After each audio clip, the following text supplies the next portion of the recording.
ദൈവത്തിൻ്റെ അതിപരിശുദ്ധമായ നാമം വാഴ്ത്തപ്പെടുമാറാകട്ടെ. To reach the unreach Eden TV നടത്തുന്ന ഈ ശാവ സ്കൂൾ പഠനത്തിലേക്ക് എല്ലാ മാന്യ പ്രേക്ഷകരെയും വീണ്ടും വരുന്ന കർത്താവായ യേശുക്രിസ്തുവിൻ്റെ നാമത്തിൽ സ്വാഗതം ചെയ്തുകൊള്ളുന്നു.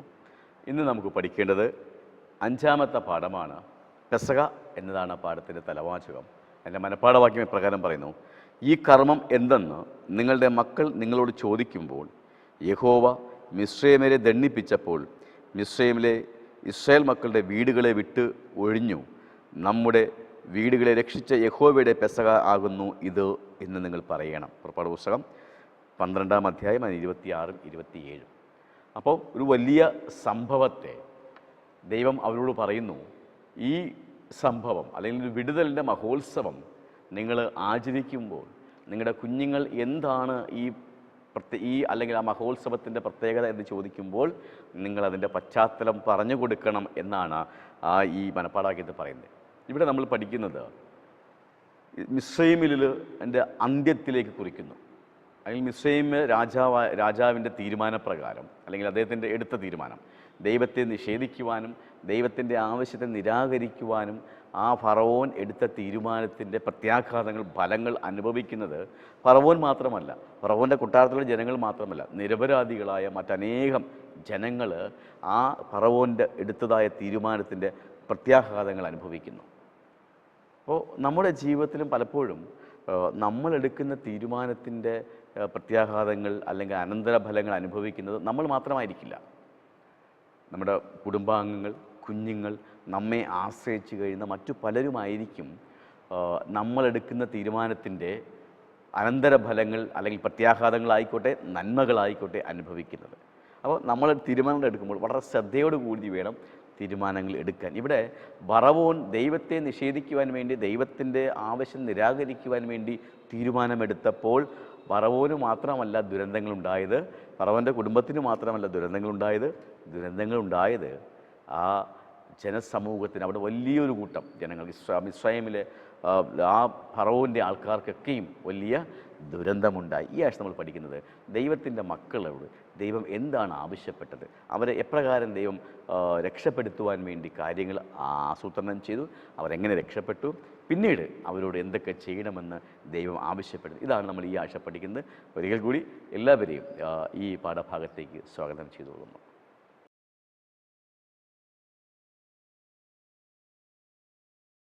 ഒരു ബാധ കൂടി എന്നുള്ളതാണ് ഞായറാഴ്ച ഭാഗം പറയുന്നത്.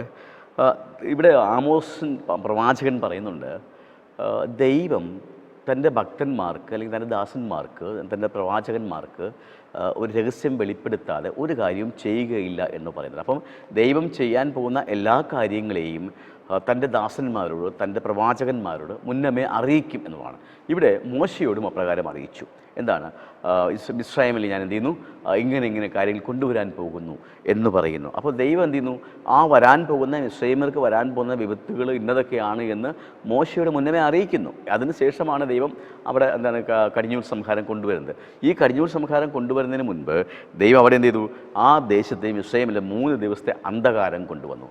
ഈ ദൈവത്തിനെതിരെയുള്ള അഹങ്കാരം അല്ലെങ്കിൽ ദൈവത്തിനെതിരെയുള്ള പിന്നെന്താണ് മത്സരം, ഇതൊക്കെ മിസ്രയീമ്യരെ ബോധ്യപ്പെടുത്തുവാൻ വേണ്ടി അവിടെ 3 ദിവസം ഒരു മുന്നറിയിപ്പ് പോലെ, ആസന്നമായി മറ്റെന്തോ അല്ലെങ്കിൽ നിങ്ങൾക്കൊരു ആസന്നമായ ദുരന്തം വരുവാൻ പോകുന്നു എന്നതിൻ്റെ മുന്നറിയിപ്പായിട്ട് ഒരു 3 ദിവസത്തെ അന്ധകാരം എന്ത് ചെയ്തു, ദൈവം അവിടെ കൊണ്ടു. പക്ഷേ എന്നിട്ട് എന്ത് ചെയ്തില്ല, മിസ്രയീമ്യർ ദൈവത്തെ മനസ്സിലാക്കിയില്ല. ഫറവോൻ തൻ്റെ മനസ്സിലെ തീരുമാനം മാറ്റിയില്ല. അപ്പോൾ അതുകൊണ്ട് തന്നെ അങ്ങനെ തീരുമാനം മാറ്റാതെ ഫറവോൻ തൻ്റെ തീരുമാനത്തിൽ ഉറച്ചു നിന്നത് കൊണ്ട്, അല്ലെങ്കിൽ ദൈവത്തെ ധിക്കരിക്കുവാൻ വേണ്ടിയുള്ള തീരുമാനത്തെ മുറുകെ പിടിച്ച് നിന്നത് കൊണ്ട് മോശയ്ക്ക് ഫറവോനോട് പറഞ്ഞതാണ്, മോശ മഹാകോപത്തോടെ ഫറവോനെ വിട്ടുപോയി. എന്തുകൊണ്ട് മഹാകോപത്തോടെ ഫറവോനെ വിട്ടുപോയെന്ന് ചോദിച്ചാൽ, മിസ്രയീം അല്ലെങ്കിൽ ഫറവോൻ്റെ മനം തിരിഞ്ഞുകൊണ്ട് രക്ഷപ്പെടുവാൻ വേണ്ടിയുള്ള അവസാനത്തെ അവസരവും ഫറവോൻ നഷ്ടപ്പെടുത്തി. ദൈവത്തിൻ്റെ പാതയിലേക്ക് ദൈവത്തിൻ്റെ ആവശ്യം അംഗീകരിച്ചുകൊണ്ട് ദൈവത്തിൻ്റെ ജനത്തെ ദൈവത്തിന് വേണ്ടി യാഗം കഴിക്കുവാൻ വേണ്ടി വിടുക എന്ന ഒരു മാർഗം ഫറവോൻ സ്വീകരിക്കാത്തത് കൊണ്ട് ഫറവോന് രക്ഷപ്പെടുവാനുള്ള അവസാനത്തെ അവസരവും ഫറവോൻ നഷ്ടപ്പെടുത്തി. അതുമാത്രമല്ല, ഫറവോൻ്റെ ഈ തീരുമാനപ്രകാരം നിരപരാധികളായ ഒട്ടനവധി പേർ അതിൻ്റെ ദുരന്തഫലം അനുഭവിക്കാൻ പോകുന്നു എന്നതുകൊണ്ട് മോശ മഹാകോപത്തോടെ ഫറവോനെ വിട്ടുപോയി എന്ന് പറയുന്നു. നോക്കൂ, ഒരു അവസരം കൊടുത്തു, പക്ഷേ ആ മുന്നറിയിപ്പും എന്ത് ചെയ്തില്ല, അവർ അവഗണിച്ചു, അവരതിനെ ശ്രദ്ധിച്ചില്ല. അപ്പോൾ മോശയ്ക്ക് ഫറവോനോട് അതിയായ കോപമുണ്ടായി. കാരണം ദൈവം കൊടുത്ത മുന്നറിയിപ്പുകളൊക്കെ അവഗണിച്ചത് കൊണ്ട് ഫറവോൻ മാത്രമല്ല കഷ്ടത അനുഭവിക്കാൻ പോകുന്നത്, മറിച്ച് ഫറവോൻ്റെ തീരുമാനത്തോട് യോജിച്ച് നിൽക്കുന്നതായ ഒരു ജനത അവിടെ ഉണ്ടായിരുന്നു. ആ ജനതയൊക്കെയും കഷ്ടത അനുഭവിക്കാൻ പോകുന്നു എന്നറിഞ്ഞുകൊണ്ട് മോശ എന്ത് ചെയ്തു? മഹാകോപത്തോടുകൂടി ഫറവോനെ വിട്ടുപോയി എന്ന് പറയുന്നു. ഇവിടെ 10ാമത്തെ ബാധ എന്ന് 10 പൂർണ്ണതയെ കാണിക്കുക. നമുക്കറിയാം 10 കൽപ്പനകൾ ദൈവത്തിൻ്റെ. 10 എന്നത് ഒരു പൂർണ്ണമായ സംഖ്യയാണ്. ദൈവത്തെ സംബന്ധിച്ചോളം ദൈവത്തിൻ്റെ 10 കൽപ്പനകൾ. ഇവിടെ പറയുന്നത് ഈ 10 മിസ്രൈമ ബാധകൾ ദൈവത്തിൻ്റെ നീതിയുടെയും പ്രതികാരത്തിൻ്റെയും പൂർണ്ണമായ പ്രകടനത്തിലേക്ക് വിരൽ ചൂണ്ടുന്നു. അല്ലേ? 10 ബാധകൾ, മിസ്രൈമിലുണ്ടായ 10 ബാധകൾ ദൈവം നീതിമാനാണ് കാണിക്കുന്നത്. ദൈവം എന്ത് ചെയ്യുന്നു?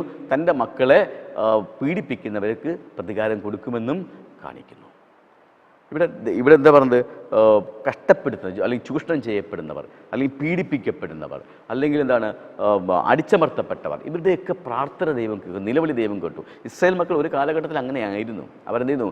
മിസ്രൈം ദേശത്ത് ചെന്നിട്ട് അവർ പീഡിപ്പിക്കപ്പെട്ടു, അടിച്ചമർത്തപ്പെട്ടു, കഠിനമായ ജോലികൾ ചെയ്യേണ്ടി വന്നു, അവർ ചൂഷണത്തിന് വിധേയരായി. ഈ അവരവസരത്തിൽ അവരവരുടെ ദൈവത്തോട് നിലവിളിക്കുകയും ദൈവം അവരുടെ പ്രാർത്ഥന കേൾക്കുകയും ആരാണോ ഇവരോട് സ്നേഹമുണ്ടാകുകയും ഇവരെന്ത് വിടുവിക്കുകയും അവരെ ചൂഷണത്തിന് വിധേയരാക്കിയവർ, അവരെ മർദ്ദിച്ചവരെ, അല്ലെങ്കിൽ അവരെ എന്ത് ചെയ്തു അടിമകളാക്കി വെച്ചവരെ, അവരെ പീഡിപ്പിച്ചവരെയൊക്കെ ദൈവം നശിപ്പിക്കുകയും ചെയ്തു. അപ്പം ദൈവം സ്നേഹമുള്ള ദൈവമാണ്. ദൈവം എന്തെയാണ്? നീതിയുള്ള ദൈവമാണ്. ദൈവം പ്രതികാരം ചെയ്യുന്നവനുമാണ്. നമ്മോട് ദൈവം നമ്മെ സ്നേഹിക്കുന്നു. നാം ദൈവത്തെ അനുസരിച്ച് ദൈവത്തോട് നിലവിളിക്കുന്നുവെങ്കിൽ, നമ്മുടെ പ്രാർത്ഥനകൾ ദൈവത്തിൻ്റെ സന്നിധിയിൽ വെക്കുന്നു എങ്കിൽ ദൈവം നമ്മോട് സ്നേഹവും ദയയും കരുണയും കാണിക്കും. എപ്പോഴും ദൈവം അങ്ങനെയുള്ളവരുടെ പക്ഷത്താണ്. പീഡിപ്പിക്കപ്പെടുന്നവരുടെ, കഷ്ടത അനുഭവിക്കുന്നവരുടെ, അല്ലെങ്കിൽ പരിഹാസമേൽക്കുന്നവരുടെയൊക്കെ കൂട്ടത്താണ് ദൈവം. അതാണ് മിസ്രൈമിലെ ചരിത്രം നമുക്ക് കാണിച്ചു തരുന്നത്. ഇസ്രായേൽ മക്കളോർക്ക് ദൈവം ഏറ്റവും സ്നേഹത്തോടും ദയയോടും കൂടെ പെരുമാറി എന്ന് പറയുന്നു. ഇവിടെ നാം എന്തായിരിക്കണം എന്ന് ദൈവം ആഗ്രഹിക്കുന്ന വെച്ചാൽ സ്നേഹവും നീതിയും ഉള്ളവരായിരിക്കും. രണ്ടും വേണം, സ്നേഹവും നീതിയും. പലപ്പോഴും നമുക്ക് സ്നേഹം ഇങ്ങനെ വർദ്ധിച്ചത് കൊണ്ട് തെറ്റ് കാണുവാൻ നമുക്ക് കഴിയുന്നില്ല. നാം ഏറ്റവും സ്നേഹിക്കുന്നവർ തെറ്റ് ചെയ്താൽ അത് നമുക്ക് തെറ്റാണ് എന്ന് പറയുവാൻ കഴിയുന്നില്ല. അതല്ല സ്നേഹം. സ്നേഹം കൊണ്ട് നമ്മളെ കണ്ണുകൾ എന്ത് ചെയ്യാൻ പാടില്ല? തെറ്റുകളിൽ നിന്നും മൂടുവാൻ പാടില്ല. നാം അന്ധരായി പോകാൻ പാടില്ല. തെറ്റുകൾക്ക് മുൻപിൽ നാം ഒരിക്കലും അന്ധരായി പോകാൻ പാടില്ല. നാം എത്ര സ്നേഹിക്കുന്നവരാണെങ്കിൽ പോലും തെറ്റുകൾ കണ്ടാൽ അതിനെ തിരുത്തണം.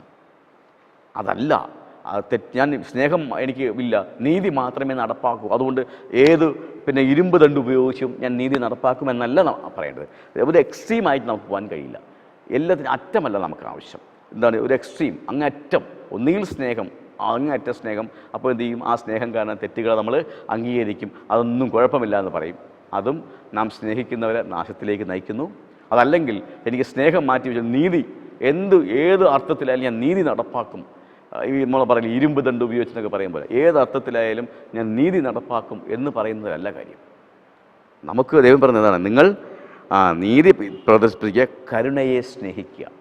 ഇതാണ് നമുക്ക് സ്നേഹവും വേണം, നീതിബോധവും വേണം. അപ്പം സ്നേഹം കൊണ്ട് നമ്മൾ അന്ധരാകാൻ പാടില്ല. നീതി കൊണ്ട്, നീതി നടപ്പാക്കുന്ന ഒരു ധാർഷ്ട്യം കൊണ്ട് നമ്മളൊരിക്കലും ദുഷ്ടരാകുവാനും പാടില്ല. നമുക്ക് രണ്ടും വേണം. രണ്ടിൻ്റെയും ഒരു സമത്തിലായിരിക്കണം, സമമായിരിക്കും നമ്മൾ നിൽക്കേണ്ടത്. ഇവിടെ പറയുന്നത് നിങ്ങൾ എന്ത് ചെയ്യണം? നീതി പ്രവർത്തിക്കുക, കരുണയെ സ്നേഹിക്കുക, നിങ്ങളുടെ ദൈവത്തോടൊപ്പം താഴ്മയോടെ നടക്കുക. അതാണ് ദൈവം ആവശ്യപ്പെടുന്നത്. അപ്പോൾ നമുക്ക് സ്നേഹവും നീതിയൊക്കെ ഉണ്ടാകണം. അല്ല സ്നേഹം മാത്രവും നീതി മാത്രമല്ല നമുക്ക് ആവശ്യം. സ്നേഹം നീതിയില്ലാതെ നമുക്ക് സ്നേഹിക്കാൻ അത് സ്നേഹമായിരിക്കില്ല. അതുപോലെ തന്നെ സ്നേഹമില്ലാതെ നമ്മൾ നീതി പ്രവർത്തിക്കാൻ പോയാൽ അത് ശരിക്കും ഒരു നീതിപൂർവമായ സമീപനം ആയിരിക്കുകയുമില്ല. അപ്പം നമുക്ക് രണ്ടും വേണം. നാം നീതിയോടുകൂടി സ്നേഹിക്കുകയും സ്നേഹത്തോടു കൂടി നീതി നടപ്പിലാക്കുകയും വേണം. എങ്കിൽ മാത്രമേ നമ്മൾ താഴ്മയുള്ളവരായി ദൈവത്തിൻ്റെ പാതയിലൂടെ നടക്കുവാൻ കഴിയുകയുള്ളൂ എന്നുള്ളതാണ്. അങ്ങനെയാണ് എങ്കിൽ ദൈവം നമ്മുടെ പക്ഷത്തുണ്ട്. നാം സ്നേഹിക്കുകയും നീതിപൂർവ്വം പ്രവർത്തിക്കുകയും ചെയ്യുന്നു എങ്കിൽ ദൈവം നമ്മുടെ പക്ഷത്തുണ്ട്. അതാണ് ദൈവം ആഗ്രഹിക്കുന്നത്. നമുക്ക് ദൈവത്തിൻ്റെ പക്ഷത്ത് നിൽക്കുവാൻ കഴിയണം, നമുക്ക് സ്നേഹത്തിൻ്റെ പക്ഷത്ത് നിൽക്കുവാൻ കഴിയണം, നമുക്ക് നീതിയുടെ പക്ഷത്ത് നിൽക്കുവാൻ കഴിയണം. എങ്കിൽ ശക്തനായ നമ്മുടെ ദൈവം നമ്മോട് കൂടെ ഉണ്ടായിരിക്കും എന്ന ഏറ്റവും വലിയ മുന്നറിയിപ്പാണ് ഈ ഞായറാഴ്ച ഭാഗത്തിലൂടെ നമുക്ക് നൽകുന്നത്.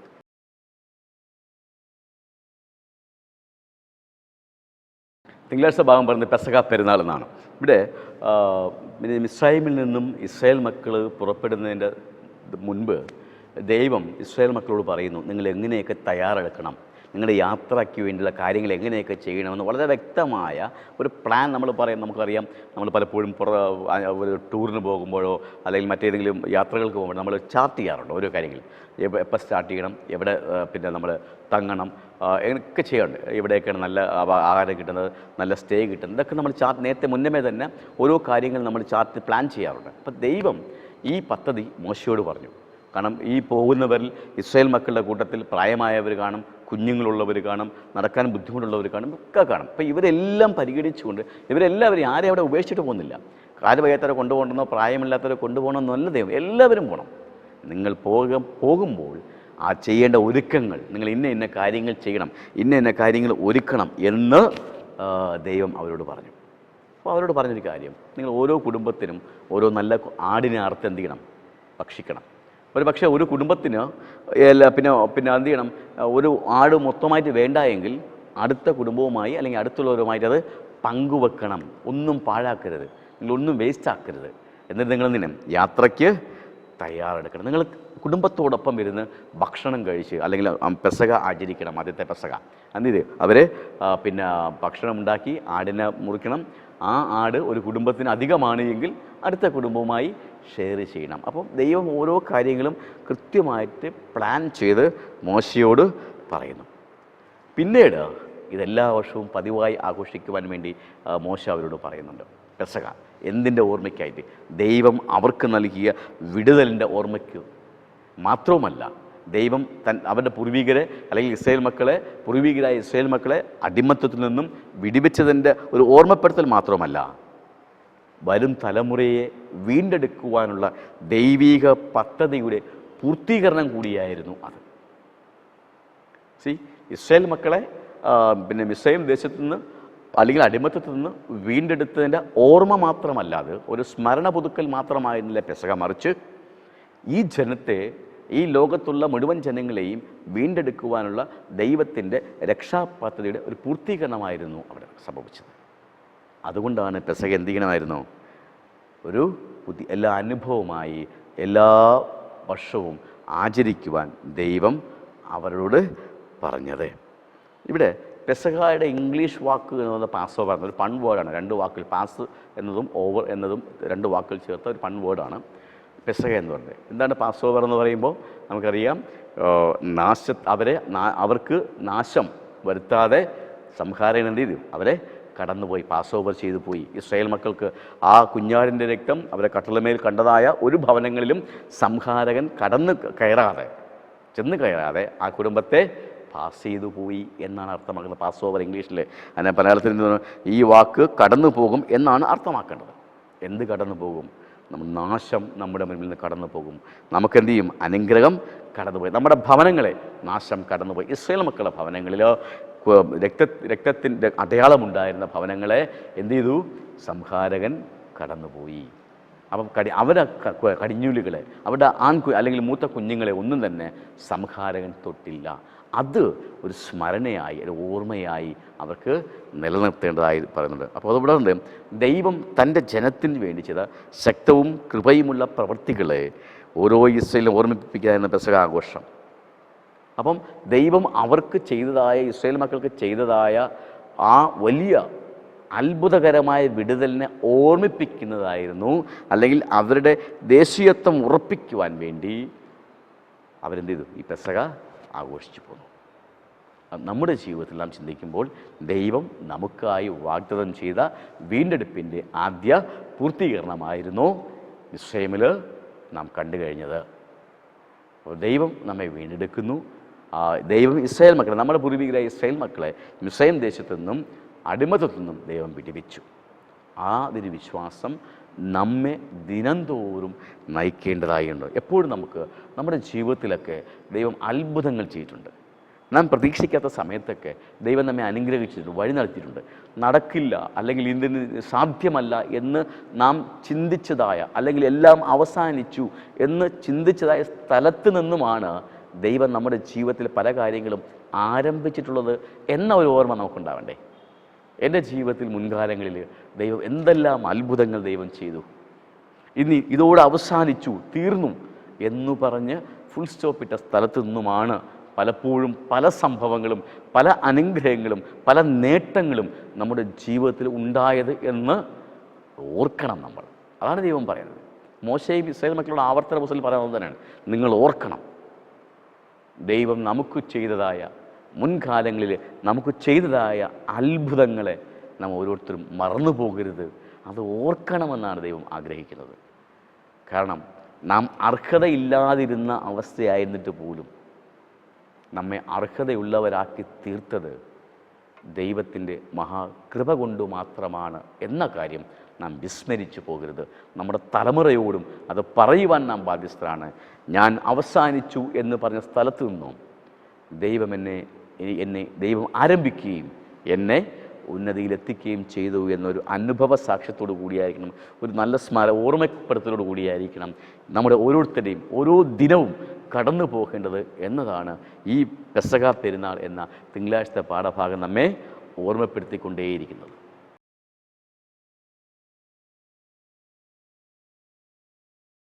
ചൊവ്വാഴ്ചത്തെ ഭാഗം പറയുന്നത് പെസഹ ആഘോഷം. നമുക്കറിയാം പെസഹ ആഘോഷത്തിൻ്റെ പ്രധാന ഭാഗമെന്ന് പറയുന്നത് ആ ബലി അർപ്പിക്കപ്പെടുന്ന മൃഗത്തിൻ്റെ രക്തം എന്ത് ചെയ്യുന്നു, അവരുടെ കട്ടളയിൽ പുരട്ടണമായിരുന്നു. അപ്പോൾ ഇസ്രായേൽ മക്കളോട് പറഞ്ഞത്, നിങ്ങളങ്ങനെ കട്ടളയിൽ പുരട്ടണം. കട്ടളയിൽ പുരട്ടുമ്പോൾ എന്ത് ചെയ്യും, സംഹാരദൂതൻ ആ ഭവനത്തെ തൊടാതെ കടന്നു പോകും. ഇവിടെ എന്തായിരുന്നു രക്തം? ഈ രക്തം എന്ന് കാണിക്കുന്നത് കർത്താവായ യേശുക്രിസ്തു നമുക്ക് വേണ്ടി കാൽവറിയിൽ കുരിശിൽ ചൊരിഞ്ഞതായ രക്തമാണ് അത് പ്രകടമാക്കുന്നത്. ഈ കുഞ്ഞാട് ആരെ ചൂണ്ടിക്കാണിക്കുന്നതെന്ന് ചോദിച്ചാൽ കർത്താവായ യേശുക്രിസ്തുവിനെയാണ് അത് കാണിക്കുന്നത്. ഇവിടെ രക്തമാണ് നമ്മുടെ ജീവൻ്റെ അടയാളം. ജീവിതത്തിൽ നമുക്ക് രക്തം ശരീരത്തിൽ ഇല്ലെങ്കിൽ മരിച്ചു പോകും. അപ്പം ജീവൻ്റെ അടയാളം എന്ന് പറയുന്നത് കർത്താവായ ആ രക്തം, കർത്താവ് നമുക്ക് വേണ്ടി ചിന്തിയതായ രക്തമാണ്. അത് സൂചിപ്പിക്കുന്നത് കാൽവറിയിലെ രക്തമാണ്. ആ കുഞ്ഞാടിൻ്റെ അല്ലെങ്കിൽ പെസഹ കുഞ്ഞാടിൻ്റെ രക്തം സൂചിപ്പിക്കുന്നത് കാൽവറിയിലെ രക്തമാണ് എന്ന് പറയുന്നു. അപ്പോൾ ദൈവം മോശയോട് പറഞ്ഞു, ഇസ്രായേൽ മക്കളോട് ഇങ്ങനെ പറഞ്ഞാൽ, നിങ്ങൾ പാർക്കുന്ന വീടുകളിന്മേൽ രക്തം നിങ്ങൾക്കൊരു അടയാളമായിരിക്കും. ഞാൻ രക്തം കാണുമ്പോൾ നിങ്ങളെ ഒഴിഞ്ഞു പോകും. ഞാൻ മിസ്രയീം ദേശത്തെ ബാധിക്കുന്ന ബാധ നിങ്ങളെ നശിപ്പിക്കാൻ നിങ്ങളുടെ മേൽ വരില്ല. നോക്കൂ, അപ്പോൾ രക്തം കാണുമ്പോൾ സംഹാരം ഒഴിഞ്ഞു പോകുമെന്ന് ദൈവം മുന്നറിയിപ്പ് കൊടുക്കുന്നു. ഇത് പിന്നെ എന്താണ്, ഈ നമ്മുടെ സുവിശേഷം നമ്മൾ നോക്കുന്ന സമയത്ത് ഈ പെസഹയുമായി ബന്ധപ്പെട്ടിരിക്കുന്നു. നമ്മുടെ വീണ്ടെടുപ്പിൻ്റെതാണ് സുവിശേഷം. കർത്താവായ യേശുക്രിസ്തു തൻ്റെ നിസ്തുല്യമായ രക്തം നമുക്ക് വേണ്ടി ചൊരിഞ്ഞതാണ് സുവിശേഷം. ആ സുവിശേഷത്തിൽ മുഴുവനും പ്രധാന വിഷയം എന്ന് പറയുന്നത് കർത്താവായ യേശുക്രിസ്തു വീണ്ടെടുപ്പിൻ്റെ ഭാഗമായി നമുക്ക് വേണ്ടി ചൊരിഞ്ഞ രക്തത്തിൻ്റെ ചരിത്രമാണ് സുവിശേഷം മൊത്തമായി നാം കാണുന്നത്. അപ്പോൾ ആ മഹായാഗത്തെ കാണിക്കുവാൻ വേണ്ടിയാണ് എന്താണ് പെസഹ അവരാചരിച്ചു പോകുന്നത്. കർത്താവായ വരുവാനിരിക്കുന്ന വലിയ യാഗത്തെ അതെന്ത് ചെയ്യുന്നു, പ്രതിദാനം ചെയ്ത് ചൂണ്ടിക്കാണിക്കുന്നു. ആ ഇസ്രായേൽ മക്കളെ ഒരു ചെറിയ ഭാഗം അല്ലെങ്കിൽ ജനത്തെ രക്ഷിക്കുവാൻ വേണ്ടി ഒരു കുഞ്ഞാടിനെ അവർ അർത്തിരുന്നെങ്കിൽ ഈ ലോകത്തെ മുഴുവനും രക്ഷിക്കുവാൻ വേണ്ടി കർത്താവായ യേശുക്രിസ്തു ഈ ലോകത്തിൽ വന്ന് ജീവിച്ച് മരിച്ച് ഉയർക്കും എന്ന ആ വലിയ സന്ദേശമാണ് അത് നൽകുന്നത് എന്ന് പറയുന്നു. അപ്പോൾ ഇസ്രായേൽ മക്കൾ പോകുന്നതിന് മുൻപ് പെസഹ എങ്ങനെ ആചരിക്കണമെന്നുള്ള നിർദ്ദേശം നേരത്തെ കൊടുത്തിരുന്നു. പുളിപ്പില്ലാത്ത അപ്പം ഉണ്ടാക്കണം. അപ്പോൾ ഈസ്റ്റ് ഉപയോഗിച്ചായിരുന്നു അന്ന് അപ്പം പൊടി. അപ്പോൾ ഈസ്റ്റ് ഇവിടെ എന്ത് കാണിക്കുന്നു, പാപത്തെ കാണിക്കുന്നു.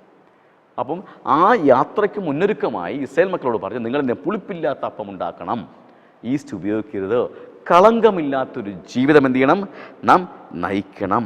ഇപ്പം ഇവിടെ പാപരഹിതനായ കർത്താവായ യേശുക്രിസ്തുവിനെ കാണും. ഇവിടെ പറഞ്ഞ പുളിപ്പില്ലാത്ത അപ്പം പാപരഹിതനായ മിശിഹായുടെ പ്രതീകമാണ്. അപ്പോൾ പുളിപ്പില്ലാത്ത അപ്പം അല്ലെങ്കിൽ ഈസ്റ്റ് എന്ന് പറയുന്നത് ഇവിടെ പാപത്തെ പ്രതിനിധീകരിക്കുന്നു. പാപരഹിതനായ കർത്താവായ യേശുക്രിസ്തുവിനെ കാണിക്കുന്നത് നമ്മൾ എന്ത് ചെയ്യണം, അപ്പം എന്ത് ചെയ്യുന്നു, അപ്പം എന്ത് ചെയ്യുന്നു, ഈസ്റ്റ് പാപത്തെ പ്രതീകമാകുന്നു. പുളിപ്പില്ലാത്ത അപ്പം പാപരഹിതനായ കർത്താവായ യേശുക്രിസ്തുവിന് പുളിപ്പില്ലാത്ത അപ്പം. അതുകൊണ്ടാണ് പെസഹയിൽ കർത്താവായ യേശുക്രിസ്തു പറഞ്ഞത്, ഇതെൻ്റെ മാംസം, ഇതിൻ്റെ ജീവൻ്റെ രക്തം എന്ന് പറഞ്ഞ് ശിഷ്യന്മാർക്ക് കൊടുക്കുന്നത്, അന്ത്യ അത്താഴത്തിൽ കൊടുക്കുന്നത്. അപ്പം പുളിപ്പില്ലാത്ത അപ്പം എന്തിനെ സൂചിപ്പിക്കുന്നതെന്ന് വെച്ചാൽ പാപരഹിതനായ കർത്താവായ യേശുക്രിസ്തുവിൻ്റെ ശരീരത്തെ കാണിക്കുന്നു. അതുകൊണ്ടാണ് ഇസ്രായേൽ മക്കളോട് പറഞ്ഞത്, നിങ്ങൾ എന്ത് ചെയ്യണം? പുളിപ്പില്ലാത്ത അപ്പം ഉണ്ടാക്കണം. ആ കർത്താവായ യേശുക്രിസ്തു എല്ലാ പ്രലോഭനങ്ങളെയും എല്ലാ പാപങ്ങളെയും അതിജീവിച്ച് പാപമേൽക്കാത്തവനായി ഈ ഭൂമിയിൽ ജീവിക്കുകയും മരിക്കുകയും ഉയർത്തെഴുന്നേറ്റപ്പെടുകയും ചെയ്തു. അപ്പോൾ പെസഹ എന്ന് പറയുന്നത്, അല്ലെങ്കിൽ പെസഹ ആഘോഷം എന്ന് പറയുന്നത് ചുരുക്കത്തിൽ പറഞ്ഞാൽ ഇസ്രായേൽ മക്കളെ മിസ്രൈം ദേശത്ത് നിന്ന് വീണ്ടെടുത്തതിൻ്റെ ഒരു ചരിത്രം മാത്രമല്ല, ഒരു ആഘോഷം മാത്രമല്ല, എന്നെയും നിങ്ങളെയും നമ്മെ ഓരോരുത്തരെയും കർത്താവായ യേശുക്രിസ്തുവിൻ്റെ രക്തം മഹാത്യാഗം കൊണ്ട്, മഹായാഗം കൊണ്ട് വീണ്ടെടുത്തതിൻ്റെ ഒരു ചരിത്രമാണ് ഈ പെസഹ ആഘോഷം എന്നതുകൂടി നാം മറന്നു പോകരുത് എന്നാണ് ഈ ഭാഗം നമ്മോട് ആവശ്യപ്പെടുന്നത്.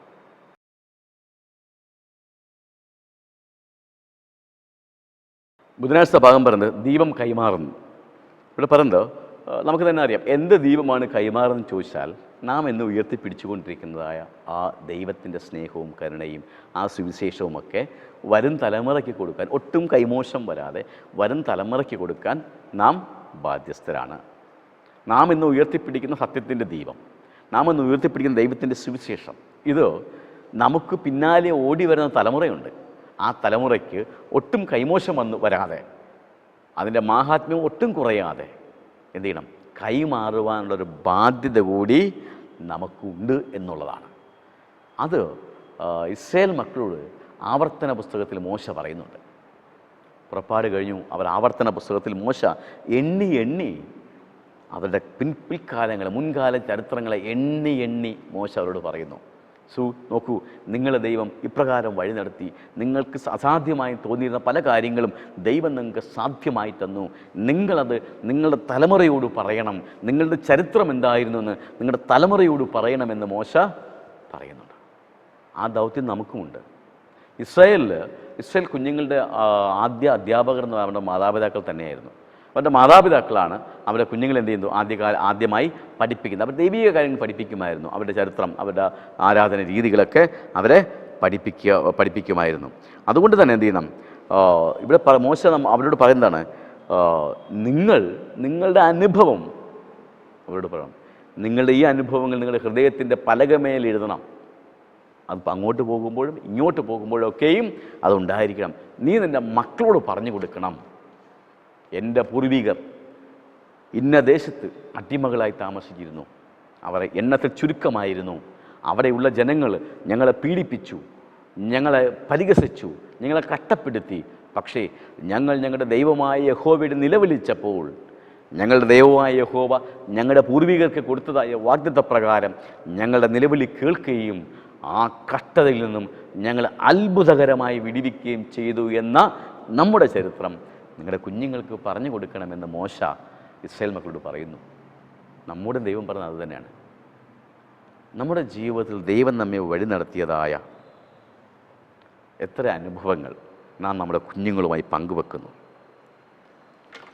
നമ്മുടെ ജീവിതത്തിലോ ആരും സഹായമില്ലാതിരുന്ന അവസ്ഥകളിൽ, എൻ്റെ ജീവിതം അവസാനിച്ചു എന്ന് തോന്നിയ അവസരങ്ങളിൽ, ഞാൻ വെറുക്കപ്പെട്ടവനാണ് എന്ന് തോന്നിയ അവസരങ്ങളിൽ, എന്നെ സഹായിപ്പാൻ ആരുമില്ലല്ലോ എന്ന് തോന്നിയ, ഏകാന്തത തോന്നിയ അവസരങ്ങളിലൊക്കെ തന്നെ നമ്മുടെ ഏകാന്തത മാറ്റുവാൻ വേണ്ടി നമ്മുടെ സഹായകനായി, നമ്മുടെ രക്ഷകനായി ദൈവം കടന്നു വന്നതായ നമ്മുടെ ജീവിതത്തിലെ അനുഭവങ്ങൾ നമ്മുടെ കുഞ്ഞുങ്ങൾക്ക് നമ്മൾ പറഞ്ഞു കൊടുക്കുന്നുണ്ടോ എന്ന് ചിന്തിക്കണം. ചുരുക്കത്തിൽ ദൈവം എൻ്റെയും നിങ്ങളുടെയും ജീവിതത്തിൽ ചെയ്തതായ നന്മകൾ, അനുഗ്രഹങ്ങൾ, അത്ഭുതങ്ങൾ നാം നമ്മുടെ കുഞ്ഞുങ്ങളോട് പറഞ്ഞു കൊടുത്ത് അവരെ പഠിപ്പിക്കുന്നുണ്ടോ? നമ്മുടെ ആരാധനകൾ അവരെ പഠിപ്പിക്കുന്നുണ്ടോ? നമ്മുടെ പ്രാർത്ഥനകൾ അവരെ പഠിപ്പിക്കുന്നുണ്ടോ? നമ്മുടെ പാട്ടുകൾ അവരെ പഠിപ്പിക്കുന്നുണ്ടോ? നമ്മുടെ ബൈബിളിലെ കഥകൾ, ഉപമകൾ, കവിതകൾ അവരെ പഠിപ്പിക്കുന്നുണ്ടോ? ബൈബിളിലെ ചരിത്ര സംഭവങ്ങൾ നാം അവരെ പഠിപ്പിക്കുന്നുണ്ടോ? മോശ അതാണ് പറയുന്നത്, ഇത് നിൻ്റെ ഹൃദയത്തിൻ്റെ പലകമേൽ നീ എഴുതണം. നിൻ്റെ മക്കളോട് പറഞ്ഞു കൊടുക്കണം. എന്തായിരുന്നു നിൻ്റെ ചരിത്രമെന്ന് നിൻ്റെ മക്കളോട് നീ പറഞ്ഞു കൊടുക്കണമെന്ന് മോശ പറയുന്നുണ്ട്. നാം വ്യത്യസ്തരല്ല. നമ്മുടെ ചരിത്രം എന്തായിരുന്നു എന്നും, നമ്മുടെ പൂർവികന്മാർ എങ്ങനെയാണ് ഈ നിലയിലേക്ക് എത്തിയതെന്നും, നാം ഏതവസ്ഥയിൽ നിന്നുമാണ് ഈ അവസ്ഥയിലേക്ക് എത്തിയതെന്നുമുള്ള നമ്മുടെ ചരിത്രം നമ്മുടെ മക്കളോടും വരും തലമുറയോടും പറഞ്ഞു കൊടുക്കണം എന്നുള്ളതാണ്. അവരെ ദൈവത്തിൻ്റെ പാതയിലൂടെ തന്നെ നാം ദീപശിഖ കാണിച്ച് നയിക്കണം. ദീപശിഖ കൈമാറുന്നു എന്ന് പറഞ്ഞാൽ ഈ തലമുറ കൊണ്ടുപോകുന്ന ദീപശിഖയാണ് വരും തലമുറയ്ക്ക് കൊടുക്കുന്നത്. അപ്പം നാം ദീപശിഖ വാഹകരാകണം, നാം ദീപം വഹിക്കുന്നവരായിരിക്കണം. എങ്കിൽ മാത്രമേ നമുക്കത് വരും തലമുറയ്ക്ക്, എൻ്റെ പിന്നാലെ ഓടി വരുന്നവർക്ക്, നമ്മുടെ പിന്നാലെ വരുന്നവർക്ക് അത് കൈമാറാൻ സാധിക്കുകയുള്ളൂ. അപ്പം നാം മാതൃകാപരമായിരിക്കണം, നാം ദീപം വഹിക്കുന്നവരായിരിക്കണം. നമ്മുടെ ഹൃദയത്തിൻ്റെ പലകമേൽ ദൈവം നമുക്ക് ചെയ്തതായ അത്ഭുതങ്ങളെ, നമുക്ക് ചെയ്ത നന്മകളെ നാം കുത്തിയിട്ട് മറന്നുപോകാതെ എഴുതിയിട്ട് നമ്മുടെ വരും തലമുറയോട് പറഞ്ഞു കൊടുക്കണം. ദൈവം ഇങ്ങനെയൊക്കെയാണ് ഞങ്ങളെ വഴി നടത്തിയത്, അതുകൊണ്ടാണ് ആ അനുഗ്രഹം നിങ്ങളും ഇന്ന് അനുഭവിക്കുന്നെന്ന് പറഞ്ഞു കൊടുക്കണം. അതോടൊപ്പം ഈ ദൈവത്തിൻ്റെ സുവിശേഷം എന്ന വലിയ ദീപം ഒട്ടും കെട്ടുപോകാതെ, ഒട്ടും മാറ്റു കുറഞ്ഞു പോകാതെ വരും തലമുറയ്ക്ക് കൈമാറുവാനുള്ള ബാധ്യതയും നമുക്കുണ്ട് എന്ന് ഈ പാഠം നമ്മെ ഓർമ്മിപ്പിക്കുന്നു.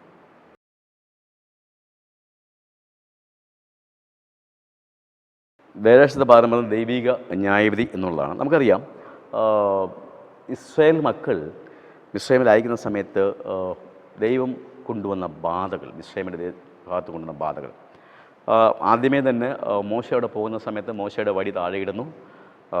ഫറവോൻ്റെ മന്ത്രവാദികൾക്കും അതുപോലത്തെ വടി ഇട്ടപ്പോൾ എന്ത് ചെയ്തു? പാമ്പായി സർപ്പമായി മാറി. പക്ഷേ ഒരു വ്യത്യാസം എന്ത് ചെയ്തു? മോശയുടെ വടിയിൽ നിന്നുണ്ടായ സർപ്പം മറ്റെല്ലാ സർപ്പങ്ങളെയും വിഴുങ്ങിക്കളഞ്ഞു. അത് ആദ്യത്തെ ഒരു അനുഭവമാണ്. അത് ആദ്യം നൽകുന്ന പാഠമെന്ന് പറയുന്നത് ഈ ഫറവോൻ്റെ വിഗ്രഹങ്ങളും ഫറവോനും ഇസ്രായേലും ഈജിപ്തിലും ആരാധിക്കുന്ന ദൈവവുമെന്നും ദേവന്മാരെന്നും ദൈവത്തിൻ്റെ ശക്തിക്ക് എതിരായി നിൽക്കുവാൻ കഴിവുള്ളവരല്ല എന്ന് തന്നെ കാണിച്ചു. പക്ഷേ ഫറവോൻ്റെ ഹൃദയം കഠിനമായിക്കൊണ്ടേയിരുന്നു. ഫറവോൻ അവൻ്റെ മന്ത്രവാദികളെയും വിഗ്രഹങ്ങളെയും ഒക്കെ തന്നെ ആരാധിച്ചു. ജീവനുള്ള ദൈവത്തെ എന്ത് ചെയ്തു? അവൻ ധിക്കരിച്ചു പോന്നു. അപ്പോൾ ഇവിടെ പലപ്പോഴും അവരവരുടെ ദൈവത്തെ ആരാധിച്ചു പോന്നു. അവരവർ എല്ലാ കാര്യങ്ങളും ദൈവത്തെ ആശ്രയിച്ചു പോന്നു. ഫറവോൻ അവരെ ദൈവത്തിൻ്റെ പുത്രനായ ദൈവമായിട്ടൊക്കെ ആരാധിച്ചിരുന്നു. അപ്പോൾ ഇവിടെ പറയുന്നത് എന്നാൽ 10ാമത്തെ ബാധ വന്നപ്പോൾ അവരുടെ വിഗ്രഹങ്ങൾ, അവരുടെ ദേവന്മാരെല്ലാം വെറും ശൂന്യമായിരുന്നു, പാഴ്വസ്തുക്കളായിരുന്നു എന്നവർ മനസ്സിലാക്കി. കാരണം ഇവിടെ പറയുന്നത് ഫറവോൻ പറയുന്നതാണ് അവിടുത്തെ ആദ്യജാതനെ ദൈവത്തിൻ്റെ മകനായി കണക്കാക്കി. ഫറവോൻ്റെ ആദ്യജാതൻ അവരുടെ സംസ്കാരത്തിൻ്റെ രീതിയായിരുന്നു. ഫറവോൻ്റെ ആദ്യജാതൻ എന്ന് പറയുന്നത് ആ ദൈവത്തിൻ്റെ മകനാണ് എന്നവർ വിശ്വസിച്ചു. അപ്പോൾ അതുപോലെ ദേവതമാർ എന്താണ്? കുട്ടികളെ സംരക്ഷിക്കുന്ന ദേവതയായിരുന്നു ഐസിസ്. പ്രസവ സമയത്ത് സ്ത്രീകളെ പരിചരിക്കുന്ന ദേവതയായിരുന്നു ഹെക്കറ്റ്. പ്രത്യുൽപാദനത്തിൻ്റെ ഒരു ദേവനായിരുന്നു മിൻ. അപ്പോൾ ഇവരിൽ കൂടാതെ നിരവധി ദൈവങ്ങളും ഒക്കെ ഉണ്ടായിരുന്നു. പക്ഷേ ദൈവത്തിൻ്റെ 10ാമത്തെ ബാധ മിസ്രയേലിൽ ആരംഭിച്ചപ്പോൾ ഈ ദേവന്മാർക്കോ ഈ വിഗ്രഹങ്ങൾക്കോ ഒന്നും തന്നെ അതിനെ പ്രതിരോധിക്കുവാൻ ഒരു ശക്തിയുമില്ലായിരുന്നു. അതുകൊണ്ടാണ് ഇത്ര പറഞ്ഞത്, യഹോവേ മറ്റെല്ലാ ദേവന്മാരെക്കാളും വലിയവനാണ് എന്ന് ഇപ്പോൾ എനിക്കറിയാം. ദൈവം അവരെ കടിഞ്ഞൂലുകളെ കൊന്നുകളഞ്ഞു. എന്തുകൊണ്ട് ദൈവം ഫറവോൻ്റെ അല്ലെങ്കിൽ മിസ്രൈം മക്കളുടെ ആദ്യജാതനെ കൊന്നുകളഞ്ഞു എന്ന് നാം പരിശോധിക്കുമ്പോൾ ദൈവത്തിൻ്റെ ജനത്തെ ഇല്ലായ്മ ചെയ്യുവാൻ വേണ്ടി അല്ലെങ്കിൽ അവരുടെ ശക്തി കുറയ്ക്കുവാൻ വേണ്ടി ഫറവോൻ സൂതകർമ്മങ്ങൾ വിളിച്ചു പറഞ്ഞു, നിങ്ങൾ എന്ത് ചെയ്യണം? ഇസ്രായേലിൽ ജനിക്കുന്നതായ എല്ലാ ആൺകുട്ടികളെയും അല്ലെങ്കിൽ ആദ്യത്തെ കുട്ടികളെയും എന്ത് ചെയ്യണം? നിങ്ങൾ കൊന്നുകളയണം. അപ്പോൾ അവർ വിതച്ചു, അത് അവർ തന്നെ കൊയ്തു. അതിൻ്റെ പ്രതികാരം ദൈവം കൊടുത്തു. എന്താ? നവജാത പുത്രന്മാരെ കൊന്നു. ആദ്യമായി ജനിക്കുന്ന ആൺകുട്ടികൾ എന്ത് ചെയ്യണം? നിങ്ങൾ നൈലിലെറിഞ്ഞ് പുഴയിലെറിഞ്ഞ് കൊന്നുകളയണം എന്ന് പറഞ്ഞു. ഇവിടെ എന്താ സംഭവിച്ചത്? അവർ ആരുടെ പുത്രന്മാരെയാണോ ആദ്യജാതന്മാരെയാണോ കൊല്ലുവാൻ ഉത്തരവിട്ടത് അവരുടെ ദൈവം എന്ത് ചെയ്തു? ആ ഇസ്രായേൽ മക്കളുടെ ദൈവം ആ ഉത്തരവിട്ടവരുടെ കുടുംബങ്ങളിലെ ആദ്യജാതന്മാരെ എന്ത് ചെയ്തു? കൊന്നുകളഞ്ഞു. നാം തിരഞ്ഞെടുക്കുന്ന പ്രവൃത്തിയുടെ ഫലം നമ്മൾ അനുഭവിക്കും. നമ്മൾ മാത്രമല്ല, നമ്മുടെ തലമുറയെ അനുഭവിക്കും. അതാണ് ഇവിടെ പറയുന്ന പാഠം. എന്താണ്? ഫറവോൻ തിരഞ്ഞെടുത്ത ഒരു രീതിയായിരുന്നു ഇസ്രായേൽ മക്കളെ നശിപ്പിക്കുവാൻ വേണ്ടി, ഇസ്രായേൽ മക്കളെ ശക്തി ക്ഷയിപ്പിക്കുവാൻ വേണ്ടി അവരുടെ ആദ്യജാതന്മാരെ കൊന്നുകളയുക എന്നുള്ളത്. പക്ഷെ ദൈവം ഫലപ്രദമായി ഇടപെട്ടു. അവർ മറുപടി ദൈവം കൊടുത്ത പ്രതികാരം അവരുടെ കുടുംബങ്ങളിലെ ആദ്യജാതന്മാരെ കൊന്നുകളഞ്ഞു. വലിയ നിലവിളി ഉണ്ടായെന്നാണ് ചരിത്രം പറയുന്നത്. അന്നുവരെ കേട്ടിട്ടില്ലാത്തത്രയും നിലവിളി. എല്ലാ മിശ്രൈമ കുടുംബങ്ങളിലും സംഹാരകൻ കടന്നു ചെന്നു. അവിടെ ദൈവത്തിൻ്റെ മക്കളുടെ ഭവനങ്ങളിന് മുകളിൽ രക്തത്തിൻ്റെ അടയാളം ഉണ്ടായിരുന്നത് കൊണ്ട് സംഹാരകൻ അവിടെ കടന്നു ചെന്നില്ല. ഇവർ ചെയ്യേണ്ട പ്രതികാരം ദൈവം ചെയ്തു. ദൈവം അവരുടെ ആദിജാതന്മാരെ കൊന്നുകളഞ്ഞു. നോക്കൂ, ആദിജാതന്മാരെ കൊന്നുകളയാൻ വേണ്ടി ഉത്തരവിട്ടതായ ഒരു കുടുംബങ്ങളിൽ ദൈവം അവങ്ങോട്ട് എന്ന് ചെയ്തു, ആദിജാതന്മാരെ കൊന്നുകളഞ്ഞു. അവർക്ക് അതുവരെ ബറവോൻ്റെ ശക്തിയിലും ആ മിസ്രൈമരുടെ ദേവന്മാരിലെ ശക്തിയിലൊക്കെ വിശ്വസിക്കുന്നതായ മിസ്രൈമർക്ക് മനസ്സിലായി അവരാരാധിക്കുന്നത് ശക്തിയില്ലാത്തതായ യഥാർത്ഥത്തിൽ ദൈവങ്ങളല്ലാത്ത വെറും വിഗ്രഹങ്ങളെയാണ് എന്നവർക്ക് മനസ്സിലായി. ദൈവം തൻ്റെ ശക്തി ഇസ്രായേലർക്ക് കാണിച്ചു കൊടുത്തു. മിസ്രൈമരെ ദൈവം ചെയ്തു പ്രതികാരത്തിൽ ആക്കുകയും ചെയ്തു. ഇവിടെ പറയുന്നത് നാം പലപ്പോഴും എടുക്കുന്ന തീരുമാനങ്ങൾ അത് നമ്മുടെ ജീവിതത്തിൽ അനന്തരഫലങ്ങൾ കൊണ്ടുവരും. അത് നാം തെറ്റ് ചെയ്യുന്നുവെങ്കിൽ അതിൻ്റെ ഫലം നമ്മൾ മാത്രമല്ല നമ്മുടെ ആശ്രയിക്കുന്നവരും അനുഭവിക്കേണ്ടി വരും.